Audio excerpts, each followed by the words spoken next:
Hello, let's answer some questions. Today I thought it would be fun to color in one of my cozy coloring books and answer some questions that you guys had on Instagram. I'm using these cozy coloring books from Amazon. I think you can also get them on TikTok Shop, but I usually get stuff off of Amazon. And then I'm using the King Art markers. My sister-in-law actually found these for me, so thank you to her. And she also got me these coloring books as well. We're starting with this one. My first question is, what's your favorite hobby to do in the cooler months? And I honestly have a lot of hobbies that I really only do in the cooler months, and then now trying to implement them throughout my entire life. I think that's kind of the cooler months is where I come alive. Okay, I love the cooler months. I love that it gets darker earlier. I feel like it's cozier. I know some people can't stand it, so it really is just a preference thing, I guess. But one of the things that I learned to love in the cooler months was reading. I think it's so cozy to be able to read while it's cold outside, when you can have a hot cup of coffee, when you can have a blanket, like cuddle up with a blanket and not sweat. It's just so nice. But I also read a lot during the summer as well, but I definitely fell in love with reading in the cooler months. I think that's still my favorite hobby to do in the cooler months. Are you still doing interviews on your podcast? So for those of you who are here from my Cozy Girl Fancy Nails days, you knew that I was doing a podcast called Cozy Girl Fancy Nails, and it was all about nail content, or nails in general. It was about being a nail content creator, about press-ons, about building your own business, surrounding nails, all of those things. And I recently just put an end to that podcast. You can still watch it here on YouTube. You can still listen to it on Spotify and Apple, and I'm pretty sure it's on Amazon as well. If you're coming from the person who asked that question, if you're coming from that, I'm no longer doing that because I just ended Cozy Girl Fancy Nails. However, I have another podcast coming out, and I don't know yet if I'm going to do it interview style and more of just like having people on to like talk about books and things with me. The one thing about having it in here in this thing is that I always have to look at the back to see what color I'm grabbing. I'm not doing any interviews right now, but possibly in the future, we'll see. What's the best method for at-home nails that last long? As somebody who was in the nail community for 3 years and did press-ons for 3 years, the nail girlies might come for me. I had to lower myself because my legs were falling asleep. But I would say that the best method for at-home nails, the best and safest, safest method for at-home nails is press-ons. The reason I say that is because you can develop a gel allergy. So if you don't know what you're doing and you go to do gel nails and you develop an allergy, it's kind of on you. However, if you are careful and are willing to take the risk, because so many of us have, then be my guest. I have not developed an allergy to gel, praise the Lord, because I was safe. I'm always safe, and I make sure that the people that get their nails done by me are safe, if that answers your question.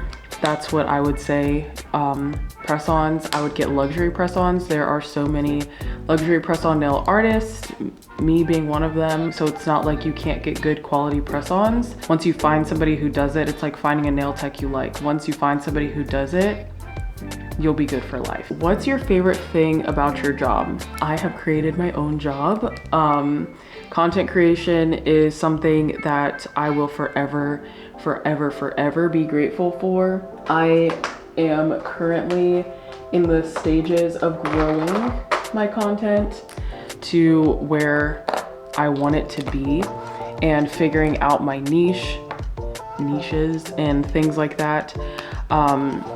I love it. I feel like it's the best thing for introverts, honestly, because as a fellow introvert, I feel like it's helped me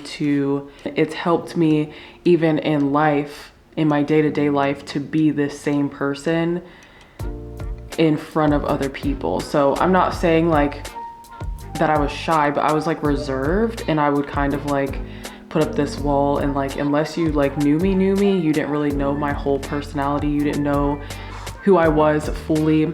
And so yeah, I think that that's just really helped me grow out of my shell. It's helped me to grow into who I am, who I'm supposed to be. It's helped me be more bold, and I just am super thankful. Literally, I was thinking about this the other day. I was like, I have created a job where I can literally be cozy 100% of the time. I'm not even coloring. I'm supposed to be coloring. I thought this was gonna be a good video idea. That's like my favorite part of the job, is just being able to do the things that I like, to do the things that keeps me happy, and build a career off of it. So that's what I would say is my favorite thing. How many hours a week do you typically spend on work or content? I have to really make like a schedule to stop myself from working, because my mind is like constantly going, especially when I get hyper focused on something. I'm like, I will record, edit, schedule. And sometimes I'm trying to stick to this certain like, okay, here are my 3 posts for the week. And then I get impatient and I post them all. And then I'm like, oh crap, now I have to come up with more content for next week because I'm like too excited about the ones that I make. So I really had to stop myself. I basically give myself 40 hours a week. I have been trying to calculate them. So Sundays are 100% a no work day for me. That's my like consumption day. Saturday is kind of like my shutdown day, where I'm kind of like ending the week on like finishing up emails, finishing up sending brand deals, pitches, all of those things. And then on Monday, that's when I will dump all of like my footage and things that I got over the weekend, or if there's things that I like got on Thursday and Friday and didn't have time to like dump it. It's kind of like a reset. I like reset for the week, and then I just kind of work from there. It's very much a like kind of when I feel like doing it, but I don't ever really go past 40 hours. How do my nails not get caught / stuck in / on my hair, or on your hair? That's what they asked. I don't really know.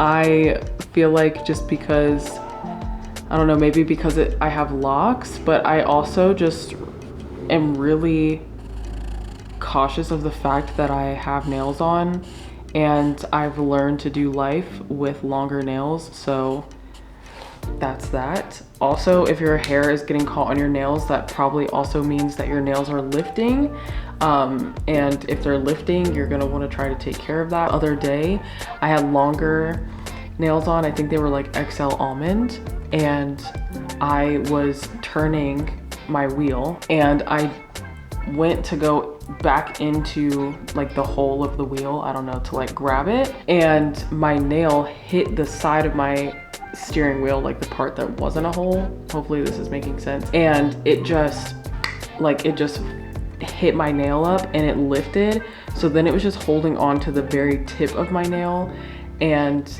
it hurt so bad I literally took it off that day. I am getting there, y'all. I'm realizing that it probably I wasn't supposed to do more than this page today, because I'm not getting very far. I'm gonna try to color and talk at the same time. What is your favorite brand of coffee beans? This is a really good question, because I feel like I just like a lot of different types of coffee. So my favorite coffee beans, I think, outside of mine, me and my husband have a coffee roasting business. We kind of took a break just because, one, we ran out of inventory. It was very small, and we ran out of inventory. Then we moved, and we were just trying to get some things in order. And so we just haven't restocked yet. So right now we've been using Counterculture, which they sell at Target. They sell at pretty much every grocery store. And we usually get, what is it called? I think it's called Big Trouble. It's in like a green bag. I really like Zeke's coffee. It's in Baltimore, Maryland. It's the first coffee shop that I feel like I really fell in love with. And it also, I think, is just very like nostalgic. They also have some of the best coffee that I've ever had. But that's just me. So I think those would be my favorite beans. And then there's another one in Fredericksburg, Virginia called Agora. Agora is so good. That one also brings back some memories and nostalgia for me and my husband. Well, at least for me. But we love coffee shops, and that one, Fredericksburg, is like in this downtown area, and my husband's really a fan of downtown areas, and it's just so nice. My very last question is, how many years have you been on social media? I've actually been on social media, at least YouTube, for a really long time. Me and my cousins and my brothers used to make like silly little videos. I feel like everybody did at one point, just, you know, post stupid stuff on the internet. I remember I wanted to be a hair guru. That was fun. I remember putting so much grease in my hair one time, and I was like, whoa. I've just been doing social media for so long, but I think when I really started to take it seriously was after I met my husband. We kind of had like a little channel to ourselves. So once I did nails, that's when I think my social media game really went up, because I was really pushing and really learning the algorithm and really learning what people like to watch and what people don't like to watch. And I think that's just kind of when I fell in love with doing social media, because I met so many amazing people that live in different states, different countries, and it's just so cool that you can build that community of people through just social media, just by having one common ground of liking nails or liking cozy content or coloring or books. Like, it's so cool that you can just meet and learn new things about people. Now that my leg is no longer asleep, I'm back up high, but we are done with this. I am in no way, shape, or form a good colorer. I've been following this girl on TikTok that colors in these same books, and she makes everything look so good, and I'm like, why did mine not turn out looking like that? So I mean, this one is another one that I've done that I tried to do a little something with, and this one I added like the polka dots in the back after I watched that girl. I was like, let me give the bookshelf a little wallpaper or whatever. But yeah, it's not anything special. I like to do it to do it. It's a good like thing to put my hands to. It's a good thing to listen to podcasts and all the things. That's it for this video. I hope you guys enjoyed. Remember to subscribe and like and comment. It lets YouTube know that you like this type of content. It also lets me know whether I should keep making this kind of content or I should move on and try something else. So make sure to do that. And don't forget that on Monday, December 2nd, I'm dropping my very first Books and Blankets podcast episode. It will be here on YouTube. It will also be available to listen to on Spotify and Apple. I'm so excited about it. I cannot wait. It's gonna be so fun. And until next time, bye you guys.